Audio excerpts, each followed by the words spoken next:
This is my February reading wrap-up. At the beginning of the month, I create a list of 6 books as my TBR. The Butcher's Masquerade, Watermoon, I Got Abducted by Aliens and Now I'm Trapped in a Rom-Com, either the Gilded ones or The Principle of Moments, and Under Lock and Key. Spoilers, I did veer from the list, but I did finish the first couple books, starting with The Butcher's Masquerade by Matt Dinniman. This is the 5th book in the Dungeon Crawler Carl series. My husband and I listen to this in the evening most nights. The series follows a man named Carl and his cat, Princess Donut, as the world ends and they're thrown into a dungeon crawl type world in order to fight for their freedom and citizenship in the galactic empire. I've never read a lit RPG type book before, so this was very new to me and it was hilarious. Hands down, the funniest book I've ever read. I highly recommend checking it out. It's really funny, and personally, my husband isn't a big reader, so the fact that it's kind of like a video game-esque type book while being also vulgar and really funny, he was on board immediately. He really enjoyed it.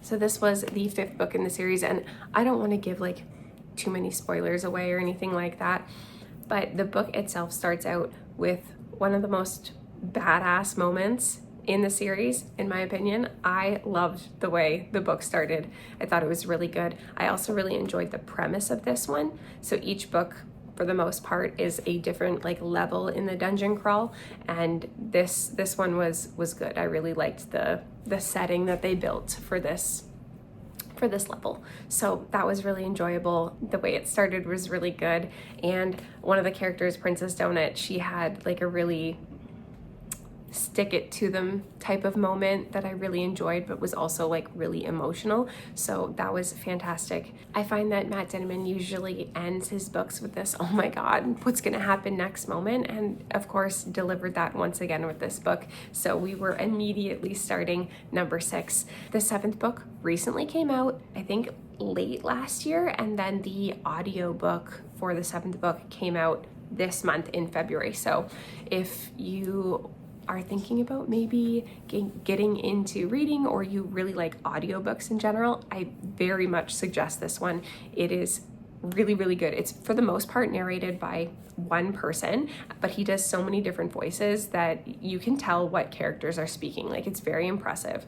So yeah, if you're really into video games or you're new into reading, this is a great place to start. All right, so the next book that I finished was Watermoon by Samantha Sotto Yambao. This was I believe the January Illumicrate pick. So I heard about which book it was gonna be, and I was very, very excited for this one. It sounded so dreamy and whimsical and just a really cool, almost cozy adventure type of thing. And I give it 4 stars. Which reminds me, I forgot to say that for Dungeon Crawler Carl, I gave it 5 stars. Every single book in that series, 5 stars. But anyway, back to Watermoon. I give it 4. I'd say it's a little bit lower than that. There were a couple things that really bothered me about the book, some plot holes in my opinion. I posted a separate review for this book and no one corrected me on the plot holes that I found. So I don't think I'm off base, but it was some of the traveling that happens in this book. I kind of got hung up there, but the settings were very imaginative, very whimsical. It was pretty. It was a pretty read. I did enjoy reading it, and I would recommend it if somebody was looking for a more whimsical, dream type read. But I wouldn't say it's cozy, Legends and Lattes type of thing. It is more, I would say, closer to Tress of the Emerald Sea, but just kind of less. So yes, good read. I would still recommend, but it has some hangups.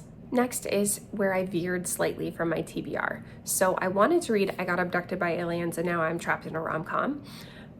I wanted to buy it and read it, but I decided I'm going to try and save some money. So I got Libby and I put in my library card and I requested it as a hold as an audiobook. So that isn't in yet. I do plan on reading that book. It just didn't happen this month. The next thing that I read was on my TBR, and that was Under Lock and Key by Lana Ferguson. I really, really, really liked this book.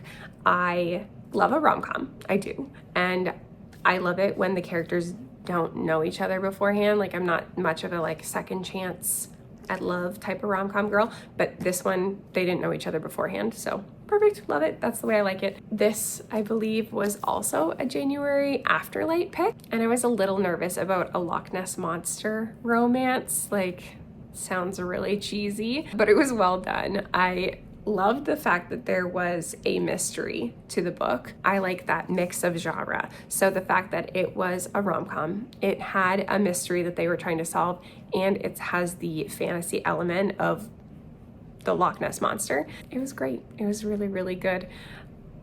I gave it, I believe, 4 stars. I'd say like 4.5. Like even thinking about it now, like way later, I'm like, I really, really love this book. It makes me want to read more by this author. So I definitely will be picking up more by her. The book has multiple like spicy scenes, chapters, what have you, and they were really well done. Some of the spicy scenes included some, I guess, monster aspects to it, which I had never read before. So I didn't hate it. It was well done. I was impressed. If you don't mind fantasy in your rom-coms, I would definitely recommend checking this one out. I loved the banter between our 2 main characters, Kiana and Lachlan. You know, one grumpy, one sunshine, and they were cute.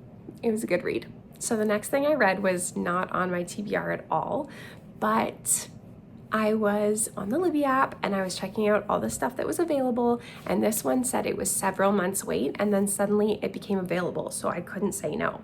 So I read Lights Out by Navessa Allen. It was really, really, really good. I loved it. This was my first time reading a dark romance book, and I know it's like beginner dark romance because it's also really, really funny, but I think that's a great way to start into a new genre that you haven't experienced before, and I loved it. I gave the book 5 stars. The audiobook was definitely the way to go.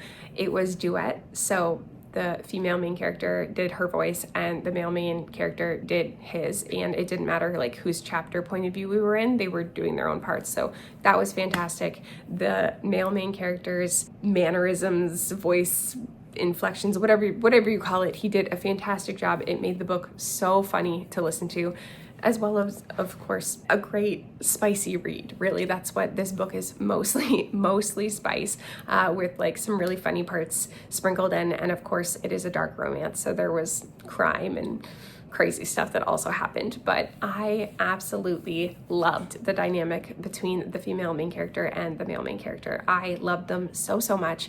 I saw that another book in that series, I guess, is going to be coming out soon, so I will be getting that on hold as soon as I can once that's out, because I loved this so much. So if you're thinking about, you know, maybe branching into a darker romance, I definitely suggest giving this one a go, because it was 5 out of 5.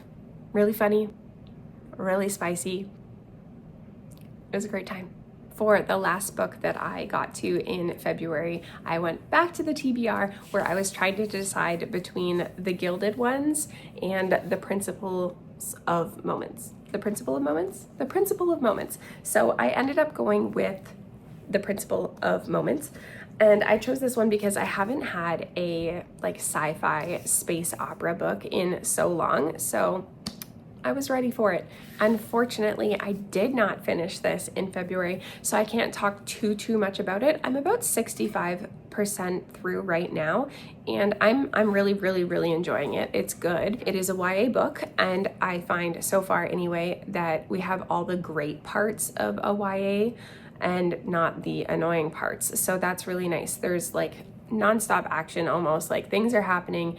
That's really fun, and I don't have that, like, you know, when you read about a 16-year-old and like you can really tell it's a 16-year-old, like they're making really poor decisions and their voice is kind of like whiny and angsty.